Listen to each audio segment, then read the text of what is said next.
বৰ্তমান উপস্থিত বৰপেটা জিলাৰ সৰ্থেবাৰী নামহলাৰ এজন ছাত্ৰই সদ্য ঘোষিত যি মেট্ৰিকৰ ৰিজাল্ট আৰু 92% তেওঁ জুয়ে পৰা সোণ হৈ জিলিকিবলৈ সক্ষম হৈছে। আৰু আজি তেওঁলোকৰ ঘৰতে মই আজি উপস্থিত আছোঁ। মই পোনে পোনে তেওঁৰ লগত দুআষাৰ কথা পাতিবলৈ চেষ্টা কৰিম। আচলতে এই সফলতাত খুবেই আনন্দিত হৈছে অঞ্চলবাসী। মোৰ লগত জ্যোতিময় কাকতি আছে, কথা পাতিম। প্ৰথমতে নিউজ লাইভৰ তৰফৰ পৰা তোমাক শুভেচ্ছা জনাইছোঁ। কি ক'বা আজি কেনেকুৱা অনুভৱ আৰু যিহেতু সদ্যগত ৰিজাল্ট অলৰেডি পালা তুমি, কি ক'বা? আমাৰ ঘৰৰ কণ্ডিশ্যনো ভাল নহয়, সিমান ভালে লাগিছে আজি। এতিয়া ইমান ৰিজাল্ট আশা নাছিল ইমান পাম বুলি, কিন্তু ভালে লাগিছে, সকলোৰে আশা। দিনটোত কিমান ঘণ্টা পঢ়িছিলা? সেইটো টাইম বোলা এনেকে নাই, এনে লাগিলে বেছিকে পঢ়িব অলপ, কেতিয়াবা যদি বেছিকে থাকে পঢ়িব লগা। এনে এভাৰেজটো 6-7 ঘণ্টামান পঢ়োঁ। পঢ়াৰ লগতে আৰু কি কি কৰি ভাল পোৱা? আৰু বেলেগ সিমান নাইয়ে, পঢ়োৱে, বাকী সিমান নাই। ফুৰিবলৈ যাওঁ কেতিয়াবা, বাকী নাই ইমান। কোন স্কুলত পঢ়িছিলা? আৰু মই সৰ্থেবাৰী উচ্চতৰ মাধ্যমিক বিদ্যালয়ত পঢ়িছিলোঁ। এয়া জ্যোতিময় কাকতি আছে, আৰু মই তেওঁৰ মাতৃৰ সৈতেও কিছু কথা পাতিবলৈ চেষ্টা কৰিম। যিহেতু অত্যন্ত অভাৱী ঘৰ, আৰু খুব কষ্টৰে দেউতাক নাই, খুব কষ্টৰে মাকে তালি তুলি ডাঙৰ দীঘল কৰি আজি এটা সুন্দৰ ৰিজাল্ট পাবলৈ সক্ষম হৈছে। মই মাতৃ আছে, মাতৃৰ কাষলৈ যাবলৈ চেষ্টা কৰিম। কি ক'ব, আজি আপোনাৰ সন্তানে খুব এটা ভাল ৰিজাল্ট কৰিছে, অঞ্চলবাসীৰ এটা গৌৰৱৰ বিষয়, আৰু এই ক্ষেত্ৰত আপোনাৰ অনুভৱ কি ক'ব?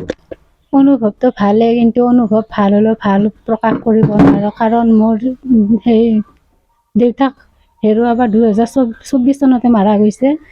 মই ৰেচন কাৰ্ড আৰু অৰুণোদয় পাওঁ, আৰু অলপ দাদাহঁতেও বৰদেউতাহঁতেও দাদাহঁতেও অলপমান সহায় কৰিছে। আৰু ডাঙৰ মাহঁতেৰে বৰদেউতাক আহঁতে পঢ়ি পেলাই পৰীক্ষাটো দিছে। বৰ্তমান মোৰ পঢ়িব দিবৰো জেগা নাই, তেনেকুৱা এখন কিতাপ কিনি দিবৰো, মোৰ নোট এখন কিনি দিবৰো সক্ষম নাই। টিউশ্যনো লোৱা নাই, অন্য ছাবজেক্টত অকল ছায়েন্সত লৈছিলে, সেয়ে আৰু। এই ক্ষেত্ৰত আপুনি এটা উল্লেখ কৰিছে যে মামাই দিয়া যিটো অৰুণোদয়ৰ টকা সন্তানৰ ক্ষেত্ৰত আপুনি ব্যৱহাৰ কৰিছে। হয়, সেইটোৰে খৰচো পোৱা যায় আৰু ব্যৱহাৰো কৰিছোঁ, তেনেকৈ আৰু। এই ক্ষেত্ৰত যিহেতুকে অৰুণোদয় টকা আপুনি ল'ৰাৰ যিটো সফলতা আৰু তাত ব্যৱহাৰ হৈছিল, এই ক্ষেত্ৰত মামাক আপুনি কি ক'ব?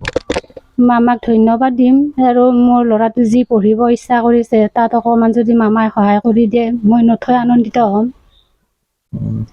কি ক'বা অৰুণোদয় টকাৰে মাতৃয়ে তোমাক পঢ়া পাতিত আগবঢ়াই নিছে, কি ক'বা এই ক্ষেত্ৰত মামাক কি জনাবা? যথেষ্ট সহায় কৰিছে এই বুলি, তেওঁ ঘৰৰ কণ্ডিশ্যনো বেয়া, ইয়াতে অৰুণোদয়ৰ পইচাই দি যথেষ্ট সহায়ে হৈছে। খুব এটা অভাৱী পৰিয়ালো, আৰু মামাই যিহেতুকে ইতিমধ্যে তেওঁলোকে উল্লেখ কৰিছে যে অৰুণোদয় টকাৰে তেওঁলোকে সন্তানৰ যি পঢ়াৰ ক্ষেত্ৰত তেওঁলোকে এই টকাখিনি সম্পূৰ্ণ টিউশ্যন পাতি আদি কৰি তেওঁলোকে ইয়াত ব্যৱহাৰ কৰা বুলিও কৈছে। ভৱিষ্যতত কি পঢ়িবা? আৰু মই ষ্ট্ৰীমটো ছায়েন্সে ল'ম, ক'ৰবাত কলেজ ওচৰে পাজৰে ল'ম বুলি ভাবিছোঁ। ছায়েন্সে ল'ম মই ষ্ট্ৰীমটো।